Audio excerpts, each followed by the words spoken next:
reprimido cuando está cautivo, te pide salir. Dale, aire. ¿Dónde? ¿Qué onda? Dale. ¿Qué? ¿Y ¿Dónde estas están? voces? No estamos en el escritorio. Viajamos a 2018. No, pero haría falta, ¿eh? Un Vamos poquito a de prender revival. fuego una catedral. Estoy para las tetas. Estoy para un buen, ¿Estás para un tetazo? Escuchame Che, una boluda, cosa. ¿te acordás cuando se hacían tetazos y besazos también? Y era el medio besazo me la perdí. chapar con Tetazo nunca desconocido. hice. Es que era más movida queer.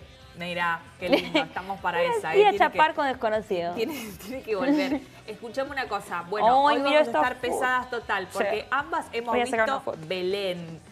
La película que, bueno, cuenta la historia de una mujer que lamentablemente tuvo que comerse 29 meses presa por un aborto espontáneo. 3 años. Así que vamos a aprovechar la oportunidad, no solamente para hablar de las repercusiones de la película, que recordemos, es nuestra... Quedó seleccionada por la Academia de las Artes Cinematográficas en Argentina para representarnos en nada más y nada menos que en los Oscars y le ganó a la verga de Homo Argentum. ¿Cómo? Sí. También los premios Goya. Es está la batalla nominada cultural, ahí. ¿o no? Es un poco la batalla cultural y Pablo Borda, que está presente en los estudios, también ratifica. Y aparte... ¿Qué? Camila Plate, Sí, la actriz. la que personifica a Belén, se ganó la Concha de Plata. Todo por es su como que labor. parece que estamos la haciendo un Concha de chiste, Oro o la pero Concha no. de Plata. Creo que de plata. De no plata. sé ahora. Bueno, por su labor en Belén, una película dirigida por Dolores Fonsi. ¿Vos podés tomar con esto? Sí. Yo puedo tomar. Capaz la tabla se me va el carancho. Pero bueno, un poco queremos aprovechar también para hablar de... Porque es una película que... Bueno, Dolores Fonsi, que es su directora, dice, no es una película necesariamente sobre militancia, pero se ve mucho la militancia feminista en lo que fue este caso en Tucumán y su mediatización y demás. Tampoco necesariamente es una película sobre aborto. Ella dice es una película sobre injusticia. Y el caso de Belén es un caso Sí. claro de injusticia que nos estremece porque te podría haber pasado a vos, a mí, a cualquier persona con útero que sufre una emergencia obstétrica. Claro. Bueno, está bueno repasar un poco el caso para quienes se hayan olvidado de qué va, pero efectivamente Belén llega a la guardia de un hospital en Tucumán con un aborto espontáneo en curso. Sí. Ella está muy bien mostrado en la película como nadie, no solamente ni ella ni su familia, sino los médicos, las enfermeras, la persona que la recibe en el hospital e inclusive el cirujano que finalmente le termina haciendo la extracción del aborto que estaba cursando, pensaban que estaba embarazada, ¿no? De hecho, es flaquita, como que no tenía panza, no tenía ningún signo extraordinario, ¿no? Sí, en el juicio la mamá lleva un pantalón de ella y dice, ¿cómo yo iba a saber que mi hija estaba embarazada si entraba en este pantaloncito? Claro. Otra de las cosas que se ve en la peli. Sí, tal cual. Pero es muy claro cómo hay un giro en cómo tratan a la paciente, aunque ya se ve un poco la desidia que a veces tiene el sistema de salud en general, en este caso público, pero en todos lados te puede pasar, cómo cambia la manera en la que la perciben a ella a partir de que notan que está cursando un aborto, ¿no?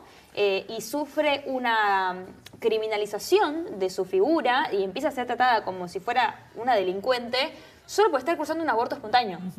Ella se despierta después de haber sido intervenida quirúrgicamente para salvarle la vida, porque tener un aborto espontáneo y no recurrir, digamos, a la salud pública te puede traer consecuencias.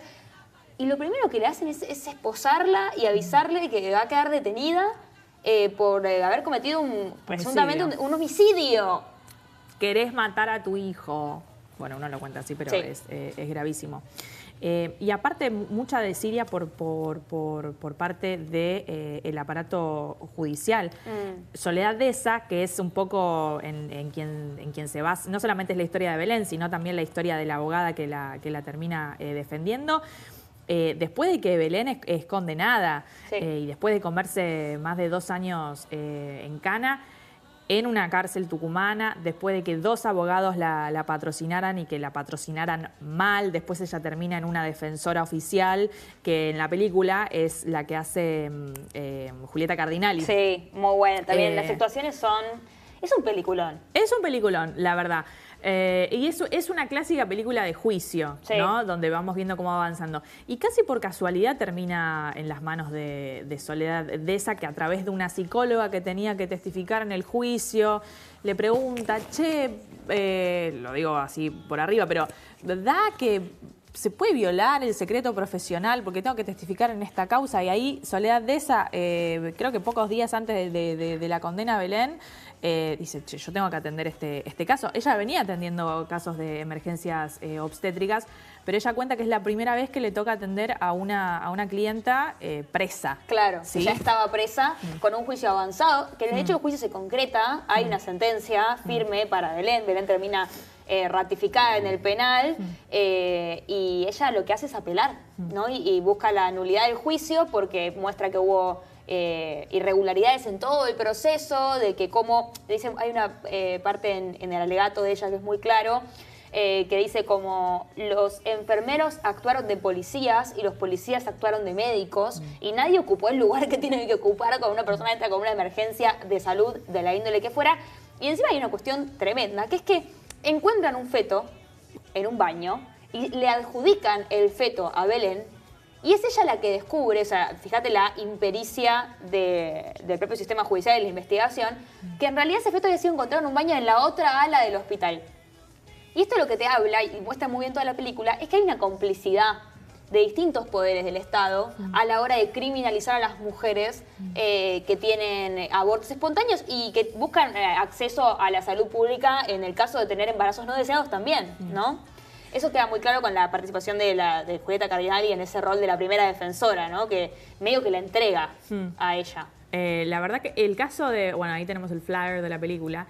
El caso fue en 2014 y si bien de 2014 para acá ya han pasado 11 años, Belén permanece en el anonimato, de hecho no es un nombre verdadero. Ana Correa escribió Somos Belén, que es el libro en el que se basa la película. Bueno, se hace una película que cae en un momento de financiamiento del cine nacional, pero hay algo interesante que pasa, que los privados, porque esta es una peli de Prime Video junto con KS, hay un interés en contar estas historias. Creo que ayer se estrenó, bueno, y paso el chivo, hoy arranca la Semana del Cine, así que aprovechen para ir a ver Belén al cine. Qué bien. Está más barato esta semana y hay que apoyar.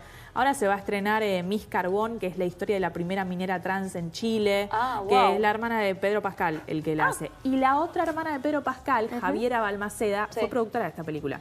Entonces hay un interés en contar estas historias más allá de que este gobierno nacional desfinancie el Inca, por ejemplo. Hay un interés en estas historias y que haya caído una película que retrate, si bien Dolores Fonsi dice no es una película de militancia, pero la militancia se ve, las redes de mujeres, cómo eligen con este caso acudir a periodistas locales, tucumanas, que puedan conocer la idiosincrasia del país y que no sea una periodista porteña. Después gana otra masividad con el libro de Ana Correa. Ahí la tenemos en 2016 en los premios Platino. Dolores Fonsi hablando de Libertad para Belén, que una de las productoras de la película le dice ¿quién es Belén? Bueno, y ahí se empiezan a enterar del caso. Y que también sea Dolores Fonsi la que escribe el guión, dirige la película y sea la protagonista, bueno, habla de una mujer que se puso al lomo también, al hombro sí, desde el primer momento. Claro. ¿No? Está buena la foto esa porque muestra que ella, de hecho, fue una de las impulsoras de actrices argentinas, que fue, bueno, cuando se buscaba concientizar sobre la campaña del aborto legal, seguro y gratuito, que ya vamos a llegar porque fue una de las políticas de redistribución para mí más importantes que se lograron con la última ola del feminismo en Argentina. Fue clave, ¿no? Estaba Lali, Flor de la B, digo, en ese momento en el que medio que por tener el pañuelo verde te acusaban de una trosca feminazi, que aparezcan estas otras mujeres a mostrar que, bueno, ¿no? Que tenía que ver con una cuestión de salud pública, fue elemental. Y hay algo muy bueno en la película que tiene que ver con, aparece sutilmente el vínculo con la religión, ¿no? Que bueno, fue el epicentro de la discusión, porque los que defendían la ilegalidad o la clandestinidad al final del día eran los defensores de las dos vidas, y está siempre relacionado a un discurso totalmente religioso. Que ella, Soledad Deza, en el personaje de la película al menos, aparece como una persona de fe, Sí, ella creo que era parte de Católicas por el Derecho a Decidir. Exacto. Y muestra cómo, bueno, no interfiere la fe a la hora de pensar en por qué las mujeres que abortaban y que siguen abortando, pues ya vamos a llegar ahí también, en la Argentina son criminalizadas y principalmente las pobres, ¿no? Es decir, es un factor de riesgo extra ser pobre y mujer en la Argentina en general, pero en particular si tenés un aborto espontáneo o ganas de abortar voluntariamente. Creo que en una de las notas que dio hace poco Soledad cuenta que hasta hacía poquito estaba atendiendo a, creo que era Juana, el nombre que le habían puesto, una mujer que hasta el día de hoy criminalizada por un aborto espontáneo. Repito, emergencias obstétricas que no tenemos ningún tipo de control. O sea, cuando tenés un útero, naciste cagada. O sea, te pueden pasar estas cosas, tenés la capacidad de gestar, todo es un garrón. Quilombo tremendo. Muchas veces tenés embarazos que no se ven, que son silenciosos. Claro. ¿No? Hay algo que se llama síndrome del ovario poliquístico, que es una de las condiciones de salud que, por ejemplo, hace que vos sigas con sangrado, inclusive cursando un embarazo, que se alojan el bebé en lugares donde no percibís que está, o sea... Un parásito. Digo, sí, es un pequeño alien que crece dentro tuyo. Pero bueno, no, efectivamente, digo, pese a que el aborto se sancionó en la Argentina y el caso de Belén, digo, la peli lo muestra muy bien, cómo Belén estuvo 3 años presa y los primeros 2... digamos, la impunidad y de hecho el primer juicio que se cursa sobre su caso existe porque nadie conocía su caso y que es cuando aparece Deza que se da cuenta, la abogada, que la clave es hacer conocer lo que estaba pasando y la criminalidad de todo lo que había ocurrido y ella tiene un convencimiento, bueno, muestra también cómo la amenazan a ella, a la familia de Belén, digo, hay ahí también el lobby, ¿no? De todo ese sector social y vinculado a la religión y sobre todo a un costado de la Iglesia Católica muy específico para perpetuar la impunidad sobre los cuerpos de las mujeres en la Argentina. Pero más allá de eso, me parece que el comentario que nos puede permitir avanzar, si querés, en la columna, es, pese a que el aborto es legal, el derecho no está garantizado en todo el país de forma equitativa e inclusive hay muchas mujeres que aún son criminalizadas por abortar. Okay. Me parece que hay una cuestión ahí que quedó pendiente y que, bueno, después con el ascenso de la ultraderecha aún más todavía, que es, no es lo mismo acceder o querer acceder a hacerte un aborto legal estando en Tucumán que estando en Capital Federal, ¿no? Parece una pavada decirlo. Pero hay ahí como una ausencia del Estado en no garantizar el pleno de la accesibilidad al aborto. Sí. Bueno, hay un trabajo de LATFEM, también lo hizo Amnistía Internacional, sobre el acceso al aborto durante el gobierno, en lo que va del gobierno de Milei. Y hay un montón de datos, pero la esencia que nos tiene que quedar es que cuando se sanciona la ley del aborto legal, seguro y gratuito, la ley de interrupción voluntaria del embarazo, en ese momento se hablaba mucho de, guarda, se puede tener una ley, no es lo mismo reclamar un derecho con una ley que sin una ley, hasta acá todo bien, pero es un derecho que va a haber que velar permanentemente, porque hoy nos encontramos con que, aún con una ley sancionada por el Congreso y con amplia aprobación de la sociedad, simplemente con el hecho de desfinanciarla, evitás que las personas accedan a este derecho. Voy a leer algunos datos. Entre 2020 y 2023, los servicios de salud que brindaban prestaciones de salud sexual y reproductiva pasaron de 6.500 a 7.100. La distribución de métodos anticonceptivos de larga duración, como por ejemplo los DIU o los implantes, aumentaron un 17% a nivel nacional, y los establecimientos que garantizan la interrupción voluntaria del embarazo pasaron de 900 en 2020 a casi 2.000 en 2023. Pero cuando llega la Libertad Avanza al poder, el presupuesto de este programa cayó a su punto más bajo, que representó apenas un 0,19% del gasto ejecutado del Ministerio de Salud. A grandes rasgos, ¿qué significa esto? Que el Estado Nacional deja a las provincias que cada una se financie cómo va a la gente a acceder al aborto. ¿Y esto qué hace? Que, por ejemplo, en el mapeo que hace LATFEM, agarra casos de provincia de Buenos Aires, Catamarca, Río Negro y Neuquén, Santa Fe, y cada provincia es un caso particular. por ejemplo, en Santa Fe tienen un laboratorio donde pueden hacer misoprostol Claro. y abastecer otras provincias que están con faltante. Provincia de Buenos Aires también tiene otras posibilidades para, bueno, abastecerse. Igualmente, en San Isidro, vos tenías hasta no hace mucho tiempo, vos tenías como una consultoría. Que querían convencerte, Consultorio de maternidades vulnerables dentro del Hospital Materno Infantil en San Isidro, que funcionaban como un espacio para disuadir abortos. Entonces vos ibas buscando un aborto, ¿no? Un aborto legal, y te atendía alguien que te decía, pero guarda que puedes tener estrés postraumático, guarda que las que abortan después se quieren suicidar. Claro. Te hacían una ecografía, que es lo que tendrían que tienen hacer, sí. pero te hacen escuchar los latidos del bebé. Este bebé a esta altura tiene uñas, Claro. lo que sea. Entonces, bueno, finalmente la pudieron desmantelar, pero por ejemplo, en 2024, el año pasado, Nación no había enviado misoprostol ni mifepristona, que son la medicación para los abortos. Entonces la provincia tuvo que asumir esa responsabilidad. El presupuesto nacional en salud sexual y reproductiva es el más bajo en 9 años.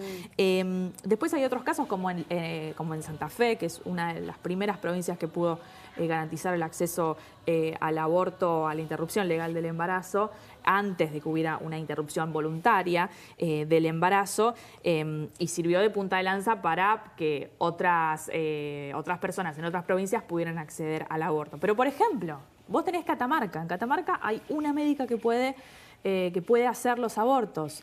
En Río Negro, en Neuquén. Primero que son zonas donde es mucho más difícil la circulación. En Catamarca, bueno, no tenés tantas posibilidades si vivís en una zona más rural que en la ciudad de acceder a un aborto. Y en Río Negro, en Bariloche, por ejemplo, lo que se veía es que hay... si no hay faltante de insumos, hay faltante de profesionales. Claro. Profesionales que se van de sus trabajos por, desguace de los hospitales, desguace del sistema de salud público. Entonces, si no te falta una cosa, te falta la otra. Realmente es desesperante. Y en el sur, el estudio que hace el mapeo, que hace el ADFEM, muestra cómo muchos objetores de conciencia. Claro. Que guarda que el objetor de conciencia no puede ser el anestesiólogo, ¿no? El objetor de conciencia tiene que ser quien directamente practica el aborto. Claro. Y te tiene que garantizar en tiempo y en forma, porque un aborto no puede estar 3 años esperando. Tenés una ventana de tiempo muy hasta limitada. las 13 semanas o 14. Claro, entonces, ¿qué pasa?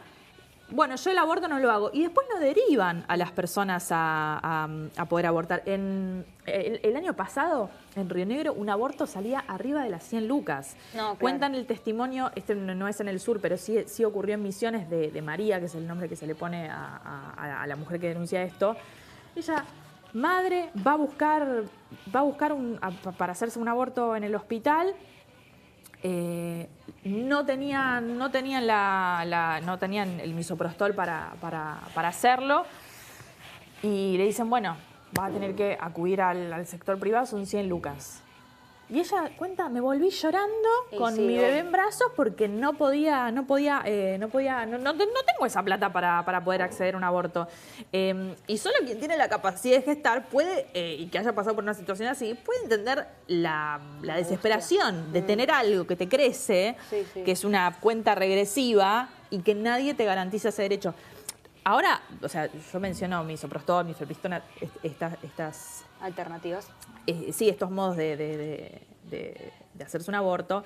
También incluso en el diferenciamiento está que no mandaran las cánulas para hacer los aspirados, que Claro, ese es otro para método hacer raspaje, ¿no? Claro, que es el método más seguro y más efectivo. Es como que llegase y te vaya con el aborto concedido, a diferencia de la misoprostol, que es un procedimiento que tenés que estar en tu casa. Claro, y que tenés que que estar son mirando como si sale 12 comprimidos, coágulo, es sí. una menstruación fuertísima. Duele pero después muchísimo. tenés, que acá ya lo hemos mencionado, el de financiamiento del Plan ENIA, Sí. se había reducido en Bueno, casi un claro. 50% los embarazos adolescentes no Sí, intencionales. el lobby en contra de la educación sexual integral. Después de Davos, todos los grupos antiderechos, los de la consultoría para maternidades vulnerables, se sienten envalentonados para Claro. poder ir a amedrentar a una médica que hace Obvio, los abortos, claro, a amedrentar a una chica que se quiere hacer un aborto, Tu a una agosita. adolescente. Y lo peor, que esto también lo contaban en la ADFEM, es tal es la confusión que trajo esta batalla cultural, que hay consultantes que van y preguntan si el aborto sigue siendo legal. Claro. ¿Entendés? Es como si te Sí, olvidas el de que... derecho no existe si no está el Estado para garantizar que ocurra, ¿no? Exactamente. Sí, es clave lo que contás y de hecho, los datos que hay, porque también siempre que hablamos, y nos pasaba cuando militábamos el derecho al aborto, que no teníamos datos oficiales para explicar la cantidad de vidas que estaban en riesgo por los abortos clandestinos o las economías de mujeres afectadas para poder hacerse un aborto, porque lo que no se nombra no existe. Y esto es lo que pasa también ahora con las mujeres que están presas o que tienen causas abiertas por abortos espontáneos o abortos realizados, aún con la ley ya vigente. No hay estadísticas oficiales para nombrar cuántas mujeres son, porque no está el Estado ahí pensando ni haciendo una contabilidad de si se está garantizando el acceso a la IVE en todo el país o no. Fíjate que los casos que vos traes son un producto de una investigación periodística que se ha hecho recopilando y llamando provincia por provincia a ver cómo está la situación. Bueno, los datos que se pudieron registrar son producto de lo mismo, ¿no? Un sondeo que se hace a través de los medios de comunicación y se incluye en este momento el número de 22 mujeres que tienen por lo menos denuncias activas por haber, o están esperando un juicio o fueron condenadas por haber abortado, ¿no? Son datos que obviamente se desprenden de análisis que hace la campaña por el aborto legal, seguro y gratuito.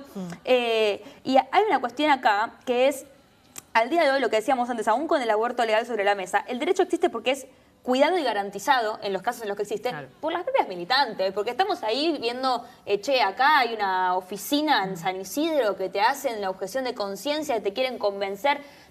Es la militancia y la organización feminista la que garantiza el derecho al aborto, no el Estado. Ahí hay una deuda pública que hay que resolver eventualmente. Y los casos, voy a traer 2 casos muy brevemente que están vigentes ahora. Uno, lamentablemente, es el caso de Patricia, que Patricia murió. Patricia en 2014 fue detenida, o sea, antes de la sanción de la IVE, en su casa en Espeleta. Una vecina llamó a la policía porque la vio tirar a un container una bolsa de basura. Fue la policía, encontraron efectivamente un feto. Fue encarcelada por homicidio agravado por el vínculo y su juicio fue abreviado, o sea, ni siquiera le dieron espacio, ¿no? a cosas que se hacen en estos casos, que es no hacer un ADN del feto, no hacer un procedimiento normal para, ocurre la criminalización y sobre todo la adjudicación de que la persona es delincuente solo por el mero hecho de haber abortado. En ese sentido la condenaron a 8 años de prisión y lo que pasó es que ella tenía una enfermedad y en las condiciones que estaba privada de su libertad terminó falleciendo producto de esta enfermedad. Tenía 2 hijos, falleció esposada a una cama en el hospital Bocalandro del partido de San Martín. Provincia de Buenos Aires. Provincia de Buenos Aires. Esta es la situación en 2019 aparte, ¿no? Ya con el debate en ciernes y todo, tenía 40 años cuando falleció y obviamente que su salud se vio deteriorada y estaba ilegítimamente privada de su libertad. Después también está el caso de Paola Ortiz, que ella estuvo 13 años presa por parir un bebé en su casa que nació muerto.